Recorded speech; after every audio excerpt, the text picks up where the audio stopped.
Le sermon d'aujourd'hui s'intitule « Les fondations de la liberté ». Nous entendons parler beaucoup de liberté dans ce monde, et presque tous les pays du monde, dans leur hymne national, parlent de leur liberté, qu'il s'agisse de la Russie, de la Chine, des États-Unis, du Canada. Nommez un pays, ils parlent tous de leur liberté. Et bien sûr, les autres nations ne pensent pas que les autres peuples sont libres. Ils ont leur propre définition. Il y a une vérité remarquable dans la Bible. Dans Jean 6, 44, vous la connaissez bien, elle nous dit qu'à moins que Dieu le Père n'ouvre nos esprits, nous ne pouvons pas venir à lui à l'heure actuelle. C'est une vérité remarquable. Il est donc vrai que seule la puissance de Dieu et son Saint-Esprit sont capables de nous emmener, vous et moi, à la vérité, si cela fonctionne pour nous. Et seule cette puissance et cet esprit sont capables d'apporter au monde le type de gouvernance et de gouvernement qui aboutira à la paix et à la prospérité. Au fil des ans, de grands esprits ont tenté de nombreuses expériences socio-économiques, ont développé de nombreux systèmes culturels différents, et ils croient tous que leur système soulagera le monde de l'injustice et de l'oppression. Et ces expériences sont très nombreuses. Nous avons de nombreuses formes de ce que l'on appelle la démocratie, mais il est intéressant de constater qu'elle varie d'un pays à l'autre. Nous avons de nombreuses formes de socialisme. Il y a deux types de marxisme, le marxisme léniniste et le marxisme maoïste, et ils étaient différents. Il y a des théories très populistes de nos jours. Le populisme américain, il y a les mouvements Black Lives Matter, les mouvements féministes, les mouvements LGBTQ, l'extrémisme environnemental. Tous ces différents modèles sont basés sur un principe appelé la déconstruction sociale. Ils pensent que cela va soulager tous les maux du monde, et ils continuent encore et encore. Chacun de ces systèmes, chacun d'entre eux, néglige ou simplement rejette ou ignore la loi de Dieu. Ils ne peuvent pas résoudre les problèmes de l'humanité et leur perspective est souvent étroite. Elle ne tient pas compte des principes économiques dans de nombreux cas. Elle ne tient certainement pas compte des émotions humaines, qui sont très importantes. Aujourd'hui, les nations occidentales, et en particulier le monde anglo-saxon et certaines nations d'Europe occidentale, font pression sur le monde pour qu'ils adoptent leur forme de démocratie presque à tout prix, comme une forme de gouvernement qui débarrassera les nations de leurs problèmes. Mais certains dirigeants occidentaux ne prennent même pas en compte ou ne respectent pas les traditions ou les cultures des différentes nations, et ils supposent avec arrogance que si la démocratie fonctionne pour nous, elle fonctionnera pour tout le monde. Ainsi, de nombreuses nations considèrent cela comme de l'intimidation, et c'est le cas. Ensuite, lorsque certains pays adoptent la démocratie et produisent un dirigeant que nous n'aimons pas, nous ne reconnaissons pas le gouvernement ou nous le renversons, et les exemples sont nombreux. L'Ukraine est l'un de ces exemples. Viktor Yanukovych a été élu président de l'Ukraine à la majorité des voix lors d'élections que tout le monde a jugées équitables. Mais en 2012, à l'aide des gouvernements occidentaux, ce gouvernement a été renversé et un autre gouvernement a pris sa place. Tous ces événements ont conduit au désastre que connaît aujourd'hui l'Ukraine.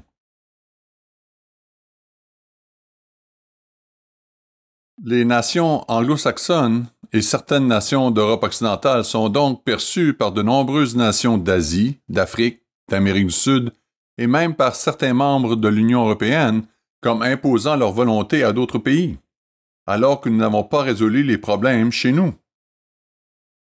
Et pour cela et pour d'autres actions, ces nations sont de plus en plus détestées. Une haine qui grandit et qui culminera, comme l'indique la prophétie biblique, dans la défaite et la captivité des descendants de l'Israël moderne. La vérité est que les hommes ne peuvent parvenir à un gouvernement parfait, même lorsque les plus brillants et les mieux intentionnés d'entre eux tentent d'établir ce qu'ils considèrent comme un gouvernement pour le bien de tous. La répartition de plus en plus inégale des richesses, la pauvreté croissante, l'inflation, la récession, les faillites, la criminalité réapparaîtront toujours, quel que soit le système. Et les meilleurs efforts des dirigeants de l'humanité ne peuvent réussir à construire la prospérité et la paix universelle. Nous avons déjà lu, lors de la fête peut-être, des textes tels que le livre d'Amos. Regardons dans Amos, au chapitre 9, Amos 9 et le verset 13. Il est dit, verset 13, « Voici les jours viennent, dit l'Éternel, où le laboureur suivra de près le moissonneur, et celui qui foule le raisin, celui qui répand la semence, où le mou ruissellera des montagnes et coulera de toutes les collines. » Nous imaginons une époque de paix, de prospérité et de bonheur. Dieu l'a promis. Mais vous voyez, l'homme veut le faire à sa façon. En fait, l'humanité ne se rend pas compte, mais elle veut agir selon les conditions de Satan. L'histoire de l'humanité est telle que les rêves utopiques. Il y avait un homme en Écosse, il y a un certain nombre d'années, qui s'appelait Robert Owen. Certains d'entre vous le connaissent peut-être, dans les années 1800. Il était ce que l'on appelle un socialiste utopique. Il pensait que tout le monde devait partager tout de manière égale. On pouvait créer une utopie, un monde de paix, de prospérité mutuelle, où tout le monde est absolument égal et où tout le monde gagne exactement la même chose. Il a quitté l'Écosse. Il a établi plusieurs colonies utopiques aux États-Unis. La plus célèbre s'appelait New Harmony dans l'Indiana. Eh bien, New Harmony n'a été harmonieuse que pendant 2 ans. Puis des querelles intestines ont éclaté et tout s'est effondré, comme toutes ces autres colonies. Bien sûr, aucune des expériences de l'homme ne peut tenir ses promesses, parce qu'elle ne suit pas la loi de Dieu. La raison de l'échec de l'homme est simplement le refus de reconnaître qu'il y a un moyen d'avoir la paix, un moyen d'avoir le bonheur, un moyen de jouir de la prospérité universelle, mais c'est un moyen que l'homme rejette. Lors de la fête des tabernacles, vous entendrez les raisons pour lesquelles le gouvernement de Dieu réussira, alors que les efforts de l'homme se sont tous soldés par un échec. Et il réussit parce qu'il est construit sur l'amour paternel que Dieu le Père a pour vous et pour toute l'humanité. Il est dirigé par un chef qui se préoccupe vraiment des besoins de ceux qu'il gouverne. Il est dirigé par un dirigeant qui investit du temps, de l'énergie et des ressources pour résoudre les sources de litiges et les problèmes. Et surtout, il est fondé sur la loi de Dieu, dont Dieu sait quelle est la seule législation du comportement qui mène à la paix et à la prospérité dans le monde. Et si elle le fait, c'est parce que le Dieu Tout-Puissant soutient sa loi.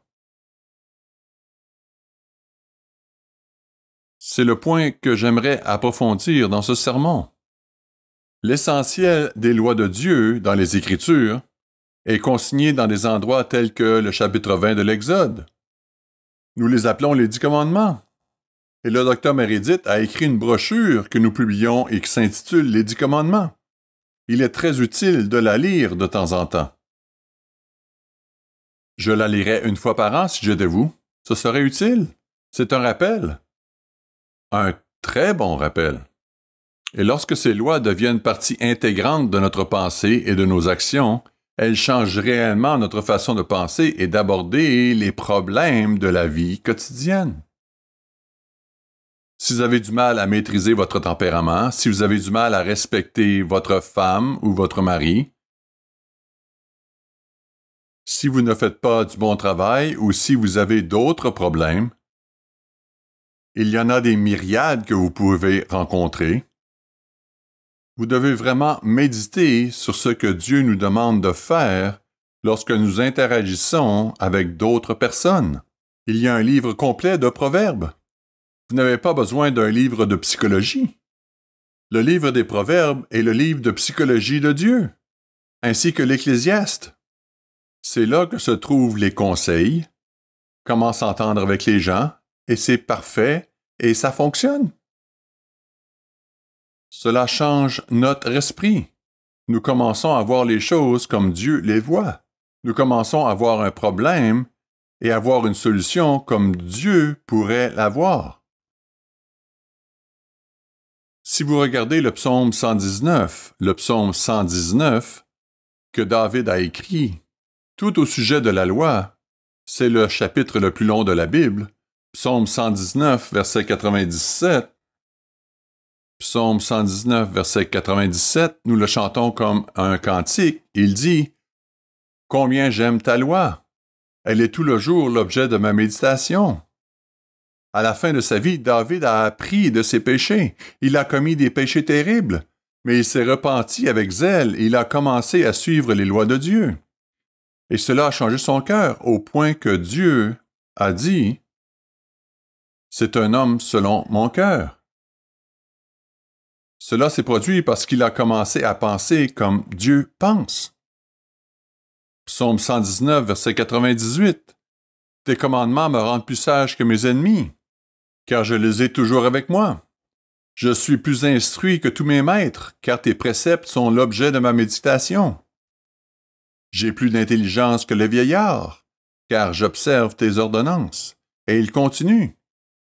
Et si vous regardez au verset 129, il est écrit, verset 129, « Tes préceptes sont admirables, aussi mon âme les observe.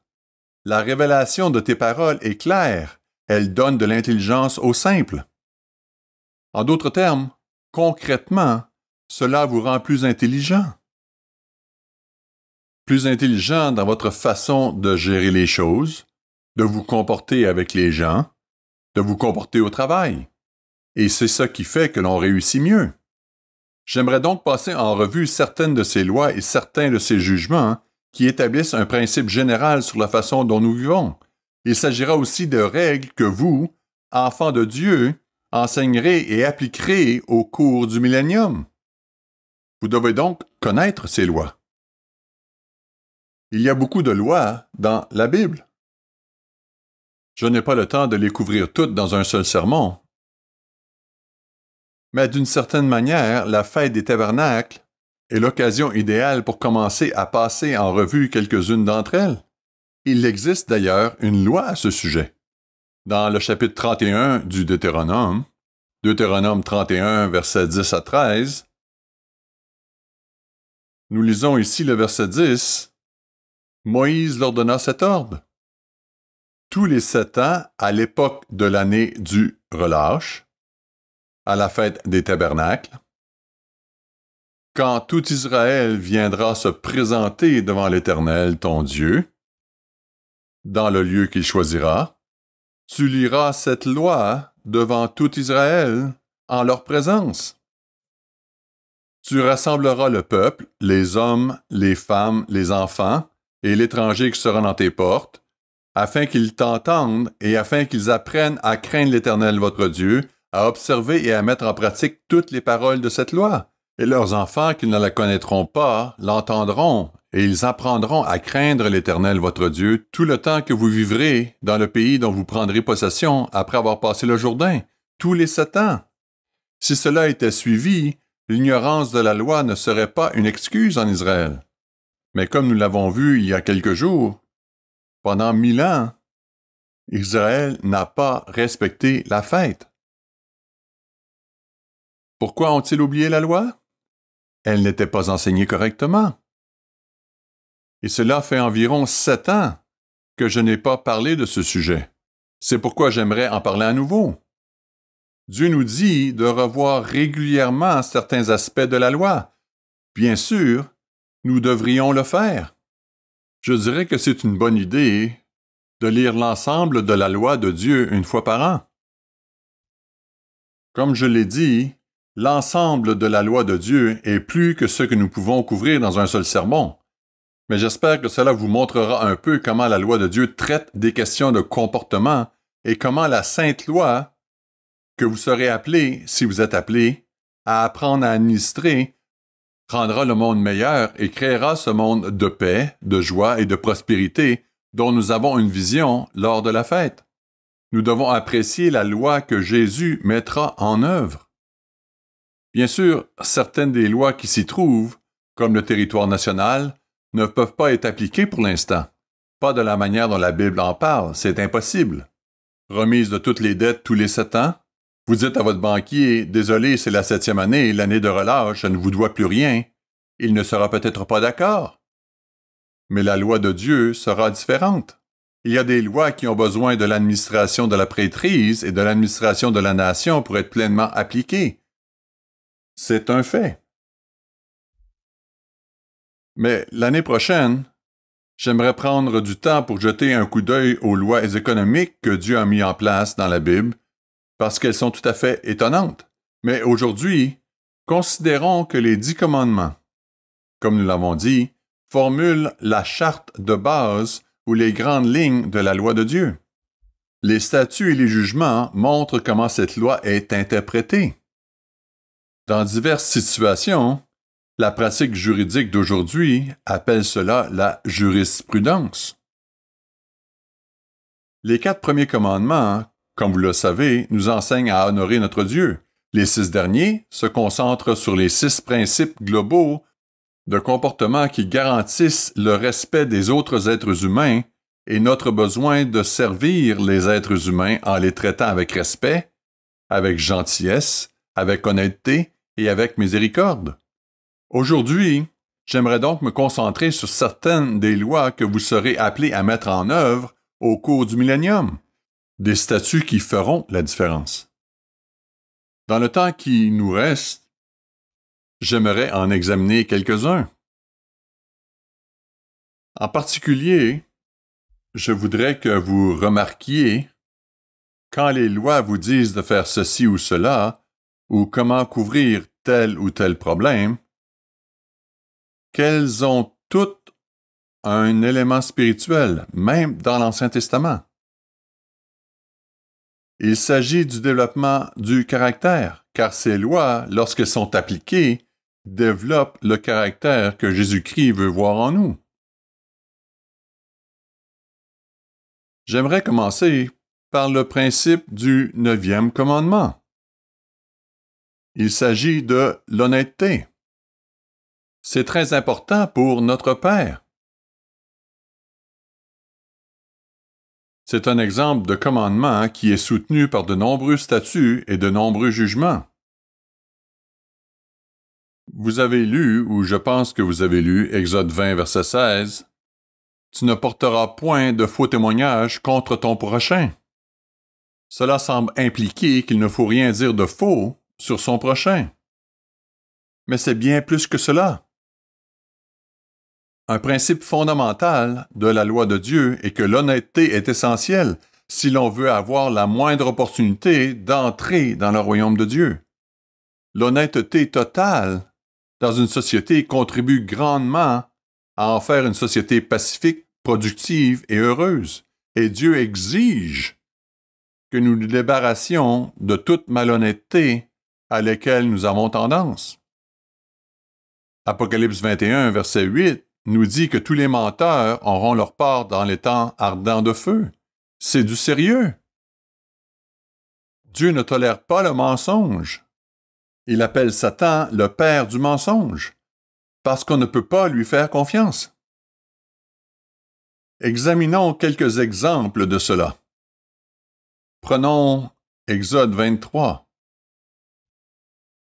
Exode 23 et le verset 1. Il est dit, « Tu ne répandras point de faux bruit. Tu ne te joindras point aux méchants pour faire un faux témoignage. » En d'autres termes, il est interdit de répandre de fausses rumeurs, des histoires qui ne sont pas vraies. D'autres règles interdisent la diffusion de vraies choses, si cela nuit à la réputation d'autrui. C'est ce que l'on appelle le commérage.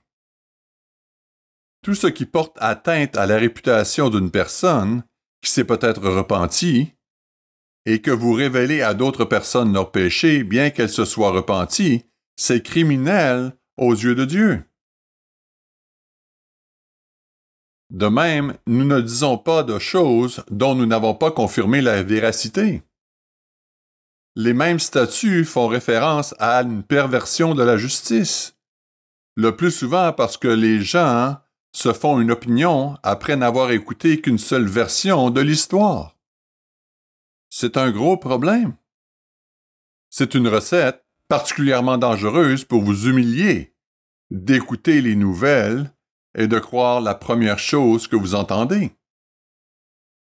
Proverbe chapitre 18, Proverbe 18, verset 17, Proverbe 18, verset 17.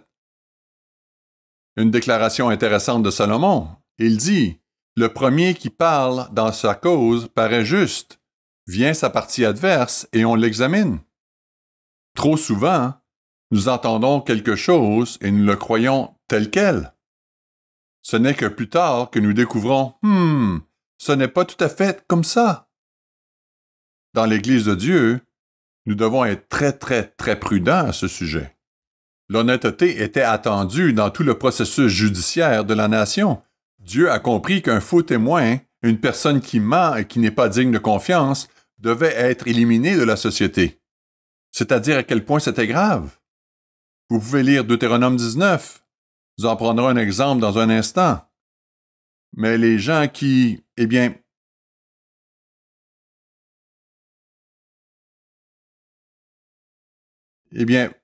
permettez-moi avant tout d'aller à Lévitique 19. Le chapitre 19 du Lévitique. Il n'y a aucune tolérance pour les mensonges ou toute forme de malhonnêteté aux yeux de Dieu. Allez à Lévitique 19, verset 35. Lévitique 19, verset 35. C'est un ordre adressé à Moïse et aux personnes qui seraient nommées comme juges. C'est ce que vous allez faire. Vous allez juger des situations. Lévitique 19, verset 35. Vous ne commettrez point d'iniquité ni dans les jugements, ni dans les mesures de dimension, ni dans les poids, ni dans les mesures de capacité. Vous devrez vous assurer que personne ne trompe personne. Verset 36, vous aurez des balances justes, des poids justes, des éphas justes, des hin justes. Je suis l'Éternel votre Dieu qui vous a fait sortir du pays d'Égypte. Vous observerez toutes mes lois et toutes mes ordonnances et vous les mettrez en pratique. Je suis l'Éternel.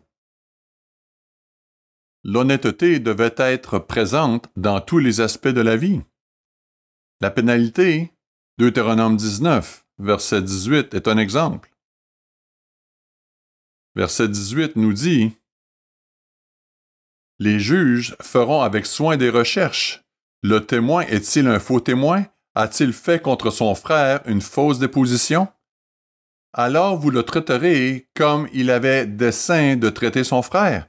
Tu ôteras le mal du milieu de toi. » En d'autres termes, si vous êtes dans un tribunal et qu'il y a un esprit dans le millénium qui supervise le tribunal et que quelqu'un fait une fausse déclaration, vous ne pourrez pas vous en sortir et vous recevrez la peine que l'autre personne aurait dû avoir s'il était coupable.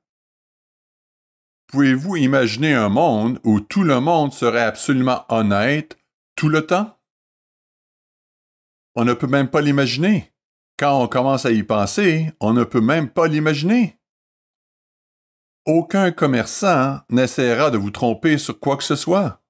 Cette loi sera appliquée et cela changera énormément la société autour de vous. Vous pourrez faire confiance à tout le monde, tout le temps. La vérité sera la loi. Frères et sœurs, ça, c'est la liberté. On pourrait faire un sermon entier sur l'impact de cela. Vous savez, quelqu'un pourrait demander s'il y a quelque chose que je devrais savoir à propos de cette maison avant de l'acheter, et la réponse serait « Oui, voici une liste de tout ce qui ne va pas et ce qu'il vous en coûtera pour la réparer. » On ne voit pas cela très souvent aujourd'hui. Un de mes collègues d'Edmonton devait acheter une maison, et heureusement, l'un de nos membres est également inspecteur en bâtiment, Il a donc accepté d'aller vérifier la maison et, à son retour, il a dit aux acheteurs « Fuyez! C'est un gouffre financier. » Quoi qu'il en soit, durant le millénium, la vérité sera la loi, la justice sera possible, la paix d'esprit en résultera, pas de mensonges, pas de tromperie, pas de publicité mensongère. C'est cela la vraie liberté. En tant que partie intégrante du monde que vous êtes appelé à bâtir, c'est l'un des éléments qui aidera à le construire. Prenez donc garde, frères et sœurs, afin qu'aucun d'entre nous n'ait la tendance parfois de déformer la vérité. C'est une caractéristique qui ne sera pas permise à ceux qui deviendront membres de la famille de Dieu. Un deuxième point, qui est un problème aujourd'hui, c'est le vol. C'est une forme de malhonnêteté, certes, mais c'est un commandement spécifique, tu ne déroberas point. C'est le principe. La Bible contient de nombreuses lois sur le vol. C'est un problème énorme aujourd'hui. Les entrepreneurs perdent des milliards de dollars en objets volés de toutes sortes de manières sur les chantiers. Maisons cambriolées, objets de valeur volés. Vous savez, il existe de nombreuses formes de vol. Maintenant, il y a le vol numérique. Les gens vous volent votre identité. Toutes sortes de choses. Donc, le vol. Aujourd'hui, la punition pour le vol est incohérente. Parfois, elle est beaucoup trop tolérante. J'ai entendu dire que dans certaines régions de l'ouest des États-Unis, de grands magasins comme Target et Walmart ferment leurs portes en raison du nombre de vols commis. Et selon la loi en vigueur, si le montant du vol est inférieur à 950 $, il n'y a pas lieu d'engager des poursuites judiciaires. C'est considéré comme un délit mineur. Et dans les petits magasins, beaucoup ont fait faillite ou simplement fermé parce qu'ils ne pouvaient pas gérer cela. Est-ce la liberté? Ce n'est pas un pays libre lorsque cela se produit, et cela se produit également dans certaines parties du Canada. Il y a de la tricherie, parfois à un niveau élevé dans la finance, dans le comportement des entreprises, parfois dans le gouvernement, des gens sont accusés de corruption. Alors, quelle est la loi que vous serez appelé à appliquer et qui changera le monde sur cette question? La politique est dans Exode 20. Tu ne déroberas point. Et les statuts et les jugements sont les lignes directrices de la mise en œuvre de cette politique. Exode 22. Exode 22. Le verset 1. Voici un élément de jurisprudence qui sert de principe à la manière dont le juge déterminera cela, même au cours du millénium. Exode 22, verset 1. Si un homme dérobe un bœuf ou un agneau, et qu'il l'égorge ou le vende, il restituera 5 bœufs pour le bœuf et 4 agneaux pour l'agneau. Pourquoi cette différence? Le bœuf était l'animal de travail, c'était comme le tracteur. Le mouton n'est là que pour la viande et la laine, ce genre de choses. Le bœuf avait donc plus de valeur et il était plus nécessaire à l'ouvrier pour faire son travail. Il fallait donc restituer 5 bœufs pour un bœuf et 4 moutons pour un. Verset 2. Si le voleur est surpris dérobant avec effraction et qu'il soit frappé et meurt, on ne sera point coupable de meurtre envers lui. C'est le cas si cela s'est passé pendant la nuit. Mais si le soleil est levé, il sera coupable de meurtre envers lui, et il fera restitution. S'il n'a rien, il sera vendu pour son vol. Verset 4. Si ce qu'il a dérobé, bœuf, âne ou agneau, se trouve encore vivant ou en bon état entre ses mains, il fera une restitution au double. Il y a un principe ici. Si vous volez un animal et que vous l'abattez ou vous le vendiez à quelqu'un d'autre, vous devrez en fournir 5 ou 4 selon la nature de l'animal. Les bœufs sont assez dispendieux. Si vous vous rendez aujourd'hui dans un marché aux enchères et vous essayez d'acheter un taureau de grande valeur, vous verrez ce qu'il en coûte. Vous pourriez avoir à débourser 100 000 $. Maintenant, si on le retrouve dans votre main, le propriétaire récupère le bœuf. De plus, vous devez en donner un autre d'une valeur égale. Cela a un effet dissuasif sur le vol, Et si vous ne pouviez pas payer, vous étiez vendu comme esclave sous contrat jusqu'à ce que vous ayez remboursé votre dette. On ne vous mettait pas en prison, vous restiez productif, vous n'étiez pas rendu improductif. C'est un autre principe. Toutefois, on peut comprendre pourquoi quelqu'un a volé. Mais les sanctions s'appliquent toujours, même dans le cas où il a volé quelque chose et qu'il ne l'a plus en sa possession. Notez qu'il y avait aussi toute une gamme de sanctions. Proverbe chapitre 6, Proverbe 6 est intéressant parce qu'il semble y avoir une contradiction, mais ce n'est pas le cas. Proverbe 6, verset 30, il est dit « On ne tient pas pour innocent le voleur qui dérobe pour satisfaire son appétit, quand il a faim. » Nous pouvons comprendre pourquoi il le fait, mais si on le trouve, il fera une restitution au septuple. Il donnera tout ce qu'il a dans sa maison. En d'autres termes, ce septuple signifie que, selon les circonstances, le juge avait une marge de manœuvre pour rendre une décision plus ou moins sévère. C'est ce que vous aurez avec la pensée de Dieu qui vous remplit. Vous comprendrez ce que doit être la vraie justice et la peine pourra être appliquée en fonction de la nature du crime. Mais une sanction sera appliquée. À chaque fois, une peine est imposée. Mais, comme je l'ai dit, le voleur n'est pas mis en prison. Il paie. Et s'il ne peut pas, il est vendu comme serviteur sous contrat ou comme esclave jusqu'à ce qu'il ait remboursé sa dette, mais il reste productif, il continue à travailler. Ainsi, il y a une dissuasion à voler. En termes modernes, si quelqu'un vole votre voiture et l'a vendue, lorsqu'il se fera prendre, il lui sera demandé de vous donner 4 fois la valeur de votre voiture. S'il s'agit d'un véhicule pour le travail, comme un camion ou un tracteur, il devra vous en donner 5.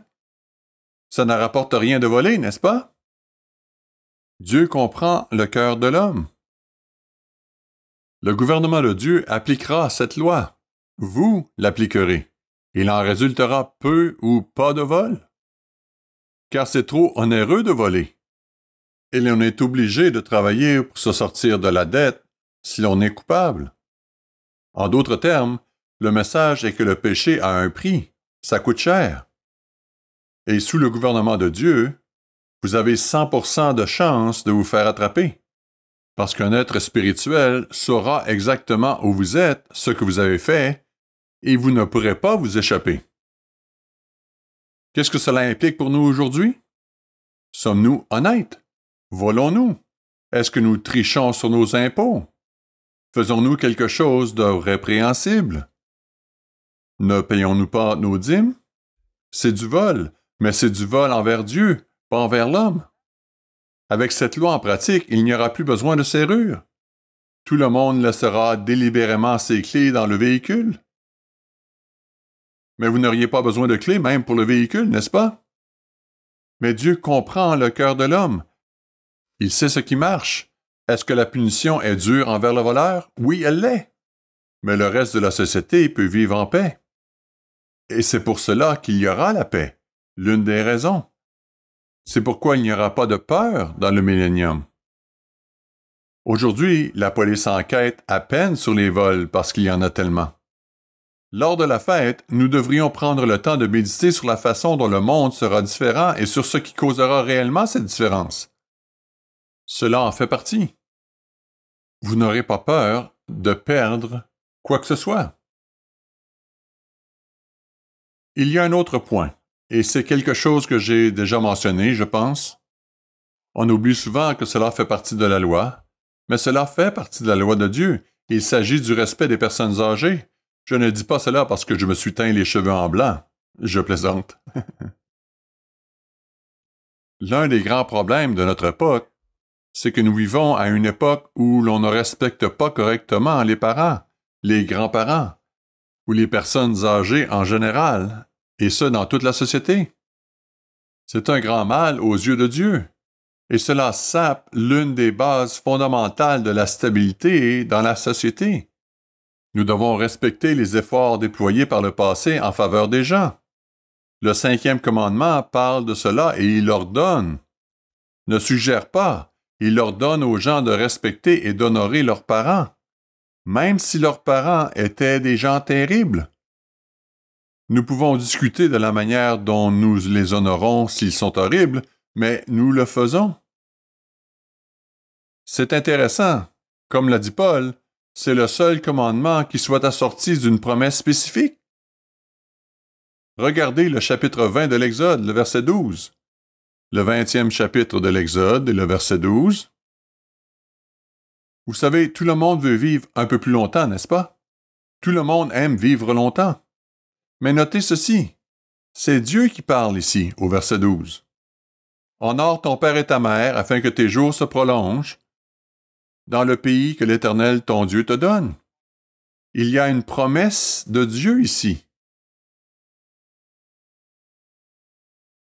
Comme l'a dit si souvent M. Ames, réclamez les promesses de Dieu. Notez que le 5e commandement est un commandement de Dieu.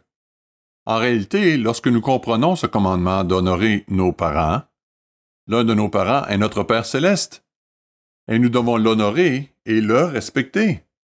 Et si nous honorons Dieu et le respectons comme notre Père, si nous faisons cela, cela inclut d'honorer nos parents. Même si nos parents sont morts, nous honorons leur mémoire en agissant et en nous comportant de manière à ne jamais déshonorer leur nom. Et nous construisons la réputation de la famille sur ce nom. C'est en grande partie ce que cela signifie. Et si l'on fait cela, si l'on mène une vie respectable et honorable, on honore ses parents, même s'ils ne sont plus vivants. S'ils sont vivants, nous devons les traiter avec respect, quoi qu'il en soit. Parfois, dans certaines circonstances, je sais qu'il y a eu des situations assez désagréables, mais il faut quand même leur témoigner du respect. Même si on n'a pas beaucoup de temps, selon les circonstances, mais c'est quand même un statut de Dieu. Et Dieu s'attend que nous le fassions 100% du temps, et Dieu le prend au sérieux. Exode 21, verset 15, il dit « Celui qui frappera son père ou sa mère sera puni de mort. » C'est lourd de conséquences. Ici, lorsque l'on dit « frapper », cela signifie que l'on frappe avec l'intention de faire du mal. C'est la signification de ce mot dans le lexique hébreu, frapper avec l'intention de faire du mal, par manque de respect. Parfois, un petit enfant va venir « ouais, et vous savez, j'ai probablement fait cela à mes parents, seulement quand j'étais tout petit. » Mais ce n'est pas le contexte ici. Mais s'il y a vraiment une mauvaise intention de frapper avec l'intention de blesser, il y a une peine de mort. Et par extension, il y a un autre statut. Est-ce que nous enseignons cela à nos enfants? Les aidons-nous, en quelque sorte, dans cette pratique, si vous voyez quelqu'un vous le faire? Dans Lévitique 19. Ce sont les principes de Dieu. C'est écrit au verset 32, Lévitique 19, 32. Tu te lèveras devant les cheveux blancs et tu honoreras la personne du vieillard, et par extension, la femme. Tu craindras ton Dieu, je suis l'Éternel. C'est actuellement dans la loi de Dieu. Et ce n'est pas une suggestion, c'est une loi. Le Saint Créateur s'attend de nous que nous le fassions, que la société soit d'accord ou non. Et cela crée du respect pour les gens qui ont fait beaucoup pour construire un meilleur environnement pour nous. Honorer les personnes âgées est un ordre de notre Créateur, et cela sera mis en application dans le millénium. L'enseignons-nous à nos enfants? Suivons-nous cette loi? Quand j'étais petit, on m'a appris à me lever quand un adulte entrait dans la pièce. Et si ma grand-mère était présente et que je ne le faisais pas, je m'en souvenais longtemps. Il y avait des moyens de m'assurer que je m'en souviendrais longtemps. Mais le fait est que c'est une demande de Dieu pour que nous envisagions d'apprécier et de respecter ceux qui nous ont précédés. Lorsque j'étais enfant, à l'école, lorsque le professeur entrait dans la salle, nous devions nous lever. Je ne pense pas que cela se produise souvent de nos jours. La société a changé. Elle n'était pas parfaite, mais il y avait plus de respect dans cette société. Le manque de respect envers les parents se manifeste par des actes qui portent atteinte à la réputation de la famille. Nous ne devons pas faire cela.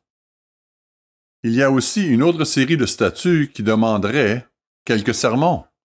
Je vais juste les mentionner et faire référence à quelques sections des Écritures. Mais c'est vraiment important parce que celles-ci sont menacées de nos jours.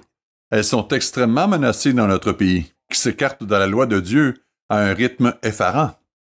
Cela concerne le dessein de Dieu d'honorer le mariage et les relations conjugales. La directive est dans ce commandement. Tu ne commettras point d'adultère. C'est très clair. Tout le monde le comprend. À cela s'ajoutent de nombreux statuts et règles sur le mariage. Trop de choses, comme je l'ai dit, pourraient être abordées dans un seul sermon. Mais l'un des grands problèmes dans notre société aujourd'hui est l'immoralité, ou plutôt la moralité, c'est-à-dire les gens qui ne considèrent même pas le bien et le mal. Et je pense que pour la majorité des Canadiens, il n'y a pas vraiment de bien ou de mal en termes de comportement sexuel. Tout est permis. Ils sont tout simplement inconscients de la dévastation sociale qui se produit dans notre pays.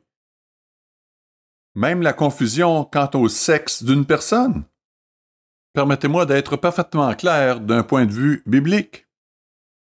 Si vous avez une paire de chromosomes XY, vous êtes un homme. Si vous avez une paire de chromosomes XX, vous êtes une femme. Un point, c'est tout. Et c'est toujours le cas. Même si les gens subissent toutes ces opérations de transition de genre, etc. Tout ce que vous êtes, c'est un chromosome XY mutilé ou un chromosome XX mutilé. C'est toujours un homme ou une femme. Vous ne changez pas de sexe. Un point, c'est tout. C'est une insanité de penser que c'est possible. Et la société a adopté l'insanité presque comme une religion. Le coût social et humain des familles brisées est tout aussi important. Mais le plus important, c'est ce qui se passe dans notre pays, car toute cette folie qui se déroule aujourd'hui réduit le nombre de naissances. Et c'est la plus grande menace économique qui pèse sur notre monde aujourd'hui. La Chine est passée par là. Le Japon et la Corée du Sud ont des taux de natalité terriblement bas, de l'ordre de 1,3 à 1,4 enfants par femme. Il en faut 2,1 pour maintenir une population stable. Leur population s'effondre. L'Ukraine a le taux de natalité le plus bas du monde occidental. Avant la guerre, il était de 1,4. Maintenant, je crois qu'il est descendu à 1,01 ou quelque chose comme cela. Asia Time, qui est probablement la source d'information la plus fiable de la planète, rapporte qu'au moins 400 000 jeunes Ukrainiens ont été tués dans cette guerre. Cela n'aide pas non plus. 12 millions de personnes ont quitté le pays. Cette nation se trouve donc dans une situation où l'on peut se demander si elle pourra se rétablir dans un délai raisonnable. Mais certains de nos écologistes intellectuellement déficients, qui essaient de penser sans le pouvoir de réfléchir, essaient de nous dire « Vous ne devriez pas avoir d'enfants, c'est mauvais pour l'environnement. Il y a trop de gens sur la planète, on doit cesser d'avoir des enfants. » Prenez le temps d'y penser. Qui travaillera dans les hôpitaux? Qui s'occupera des magasins?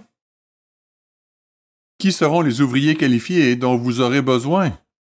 Qui seront les agriculteurs? Et qui aidera dans les diverses industries agricoles? Nous sommes déjà confrontés à une pénurie de main-d'œuvre, et c'est bien pire en Europe. On ne peut pas fonctionner avec une telle société. Je vais vous donner un exemple. C'est un problème de violation de la loi de Dieu, et c'est ce qui arrive quand les gens l'ignorent. Le Forum économique mondial a publié un article sur le sujet l'année dernière. Il dit ceci.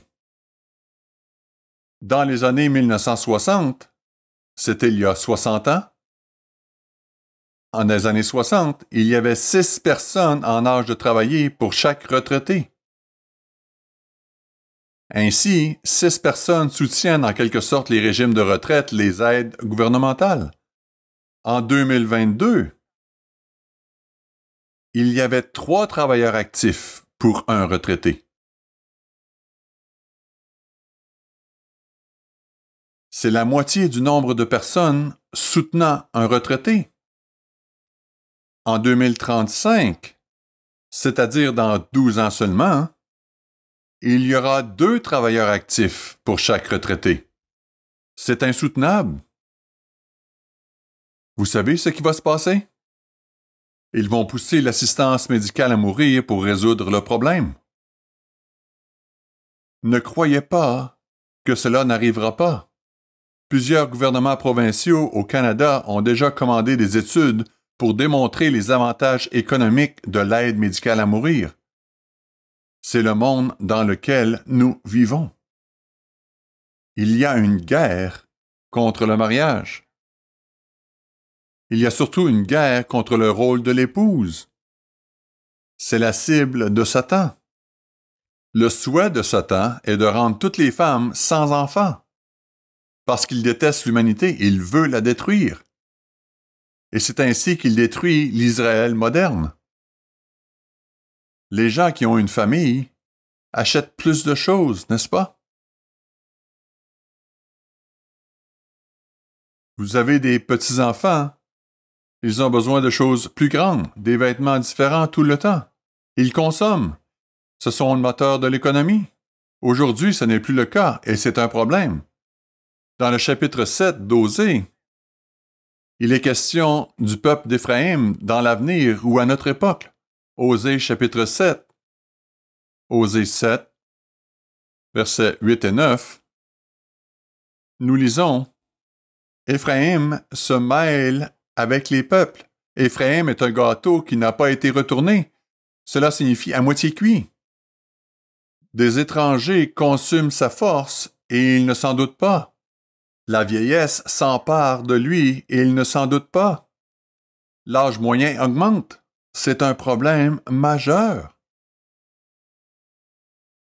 Mais quand les gens s'éloignent des rôles que Dieu a donnés aux hommes et aux femmes, cela détruit la société. Et c'est ce à quoi nous sommes confrontés aujourd'hui. De nombreuses prophéties dans la Bible parlent des résultats de ce problème et de la façon dont cela va déchirer la société. Mais le millénium ne verra pas cela. Il est question dans la Bible d'enfants qui courront dans les rues. Les lois de Dieu sont extrêmement claires, frères et sœurs. Les seules relations intimes entre les êtres humains sont celles entre un homme biologique et une femme biologique qui sont légalement mariés l'un à l'autre. C'est tout. Tout le reste est un péché contre Dieu et vraiment dommageable à notre famille humaine. Les personnes qui enfreignent cette règle ne peuvent pas entrer dans le royaume de Dieu, à moins qu'elles ne se repentent. Il existe plusieurs statuts à ce sujet. Très franchement, nous devons vraiment faire attention à des choses comme le divorce et le remariage. Il existe des principes bibliques à ce sujet. Ils doivent être respectés, sinon Dieu ne bénira pas cette Église. Et c'est très important. Et nous essaierons de faire respecter la loi biblique. Et vous aussi, pendant 1000 ans, au cours du millénium. Et les résultats sont ceux que vous voyez dans la Bible. Il y a une raison pour laquelle les choses vont mieux. Les gens ne veulent pas de cette raison aujourd'hui. Par exemple, qu'en est-il de l'immoralité? Dieu a des lois intéressantes. Il sait comment parler aux gens. Par exemple, Exode 22. Que se passe-t-il en cas de comportement illicite? Exode 22, versets 16 et 17.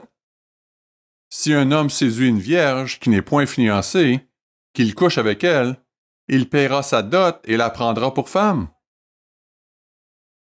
Si le père refuse de la lui accorder, il paiera en argent la valeur de la dot des vierges.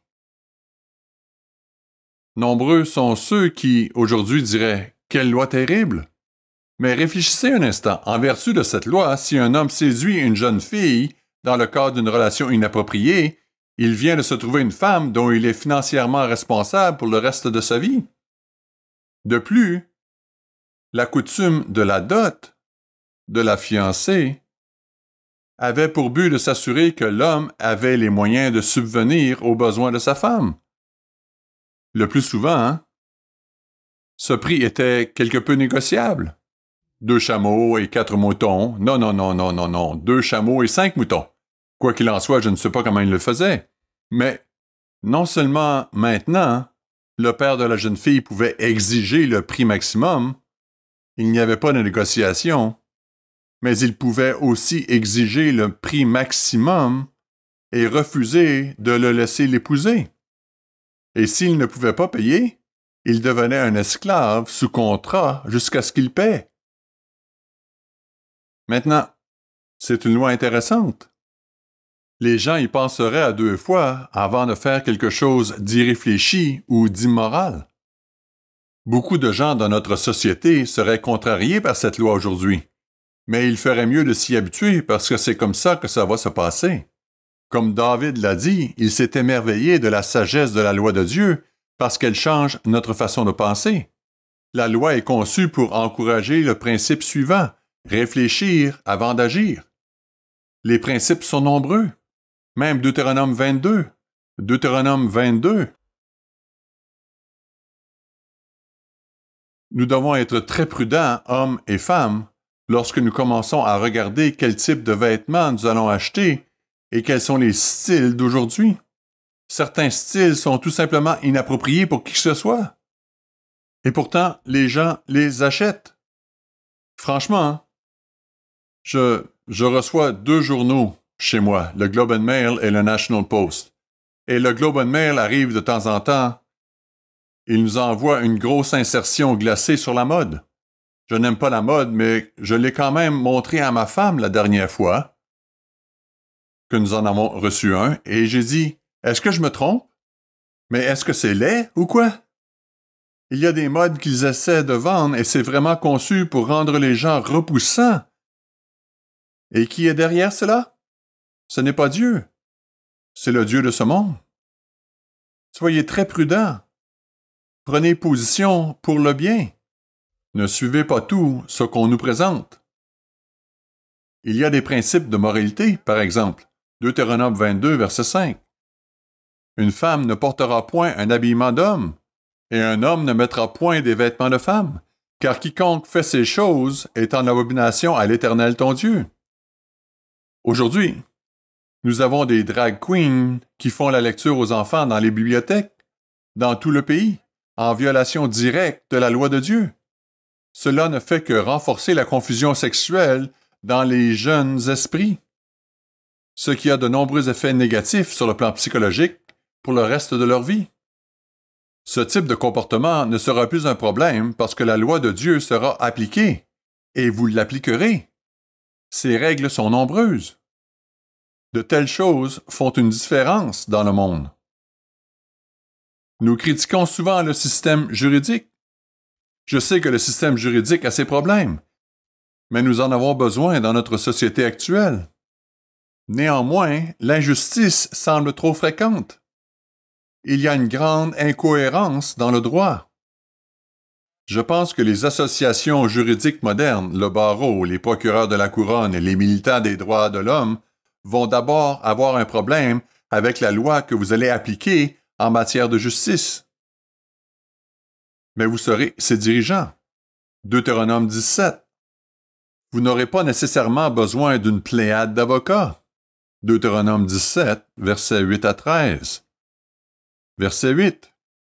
S'il s'agit d'une affaire difficile à juger pour toi, si quelqu'un vient voir les magistrats locaux, qui seront probablement des Lévites physiques, quelqu'un vient les voir avec un cas au sujet duquel ils ne peuvent pas vraiment se décider, qui est coupable, qui ne l'est pas, ou quelle devrait être la décision. Si une cause relative à un meurtre, à un différend, à une blessure, te paraît trop difficile à juger et fournit matière à contestation dans tes portes, tu te lèveras et tu monteras au lieu que l'Éternel ton Dieu choisira. Ce sera mis en œuvre au cours du millénium. Et c'est vous qui guiderez ce processus. Verset 9. Tu iras vers les sacrificateurs, les Lévites, et vers celui qui remplira alors les fonctions de juge. Tu les consulteras, et ils te feront connaître la sentence. Ainsi qu'il s'agisse des Lévites physiques, sous la direction des êtres spirituels de Dieu. Verset 10. Tu te conformeras à ce qu'ils te diront dans le lieu que choisira l'Éternel, et tu auras soin d'agir d'après tout ce qu'ils t'enseigneront. Verset 11. Tu te conformeras à la loi qu'ils t'enseigneront et à la sentence qu'ils auront prononcée. Tu ne te détourneras de ce qu'ils te diront, ni à droite, ni à gauche. Verset 12.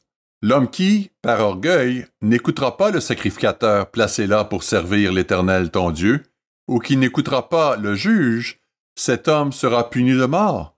Tu ôteras ainsi le mal du milieu d'Israël. Verset 13. Afin que tout le peuple entende et craigne, et qu'il ne se livre plus à l'orgueil. Ce jugement sera parfaitement correct 100% du temps. Pas besoin d'appels interminables qui encombrent les tribunaux, qui créent des factures juridiques énormes, pas de loi absurde, un jugement juste, vous guiderez ces juges. Les gens craindront la loi parce qu'ils craindront de l'enfreindre. Ils respecteront le Seigneur leur Dieu. Et cela apportera la paix et l'ordre et un jugement juste, ainsi que le respect et la crainte de la loi, et les innocents ne seront jamais trouvés coupables, et les coupables ne seront jamais trouvés innocents. Et cela produira la paix, la prospérité, le bon comportement et un monde beaucoup plus heureux. Les gens ne vont pas manifester, vous savez. Ils ne vont pas organiser des émeutes dans les rues parce qu'ils ne sont pas d'accord avec la voie à suivre. Vous savez, nous aussi, aujourd'hui, nous devrions éviter tout comportement de ce genre. Vous pouvez lire, je n'ai pas le temps aujourd'hui, mais lisez Romains 13, versets 1 à 5. Voilà comment un vrai chrétien traite les problèmes. Nous avons aussi un point de vue sur ce sujet, comment un chrétien répond au gouvernement. C'est la parole de Jésus-Christ. Et il a dit qu'il est le même hier, aujourd'hui et éternellement. La loi encouragera les gens à réfléchir aux conséquences de leurs actes. Vous pourrez leur faire confiance, vous n'aurez pas peur.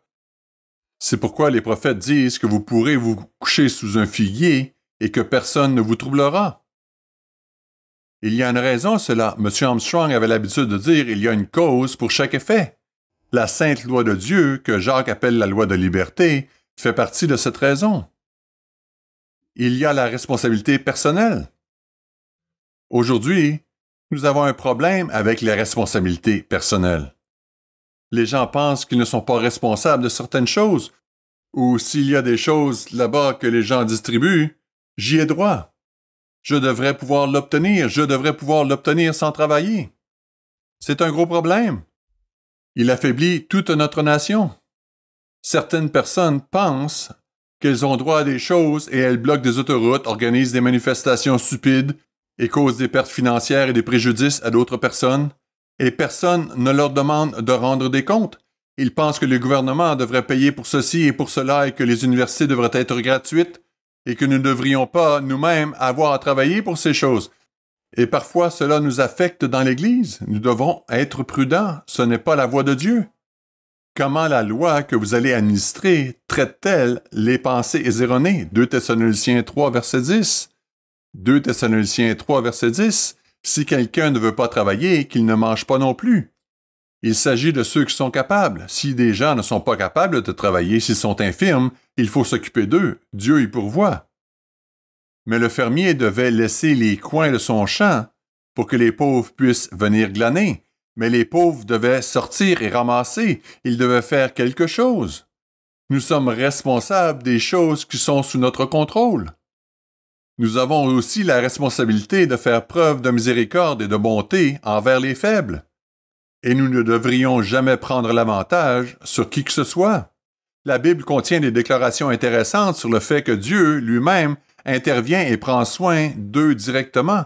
Le chapitre 22 du livre d'Exode, Exode 22, au verset 22 à 24. « Tu n'affligeras point la veuve ni l'orphelin, Si tu les affliges et qu'ils viennent à moi, j'entendrai leurs cris. Ma colère s'enflammera et je vous détruirai par l'épée. Vos femmes deviendront veuves et vos enfants orphelins. Je ne pense pas que les gens réalisent que cela se trouve dans la Bible. Vous voyez quelqu'un qui est dans la pauvreté, un orphelin ou une pauvre veuve, et vous en profitez? Vous le faites à vos risques et périls. C'est le contraire que nous devrions faire. Essayer d'assister, d'aider de toutes les manières possibles et raisonnables. La miséricorde, voyez-vous, est une exigence législative de la loi de Dieu. Ce n'est pas seulement une chose à laquelle nous pensons. Il faut être miséricordieux envers les gens. Si vous ne l'êtes pas, Jésus-Christ a dit que vous serez jugés sans pitié. Exode 23. Exode 23. C'est l'une des lois les plus spirituelles de l'Ancien Testament. Exode 23, versets 4 et 5.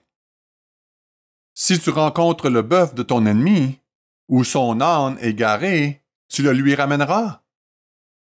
Si tu vois l'âne de ton ennemi, pas votre ami, quelqu'un qui vous méprise, qui vous maltraite peut-être, et vous voyez son animal. Verset 5. Si tu vois l'âne de ton ennemi succombant sous sa charge, et que tu hésites à le décharger, tu l'aideras à le décharger.